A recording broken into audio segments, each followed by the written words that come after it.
in-implementar da idi last week nakita karod. So may admit it's a mixed reactions iti the tao ada digiji agreact nga ada digiji questions da dami digiji mga yan. And the bottom line, syempre ako, the said ordinance has been there for how many years? Kinahantay ngamin nga aramiden nga rason or example ti way nga mga bend the ordinance like ada nag-comment nga 45 degrees, decibel. At the bottom line na po ngamin ket ala admita rin temet nga ada talaga nakaringringgor nga motor.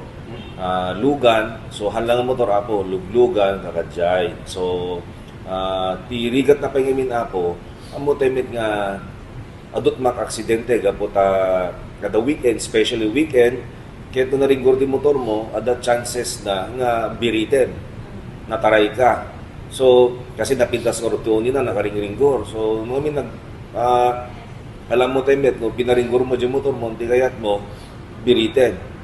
So, adot chances ng maksidente. So, kikitain lang apo ti welfare net sa bali nga iwas accidents gapo ka digito mesa, that's one. Number 2 talaga namin apo admita rin tayo nga talaga mit nga na umata do ti nakaring-ringgor nga motor ken lugluganen apo hanlang nga motor na duma-duma nga lugan. So DJ so inimplementar na lang ngem ornosen mit iti city government no kasalo iti mang implementar nga nasayaat kasi dinggen teme digiti concerns da they need decibel meter at a certain angle na dito itambot so ornosen da ordinance apo improve tayo tapno iwas nakaring-ringgor kan iwas aksidente naka-purchase na po baka within the week sumangpet so expect nga adun to ti gamit iti traffic division and DPS nga ag-check kadeteng within the week or next week apo gimatang tayo na apo.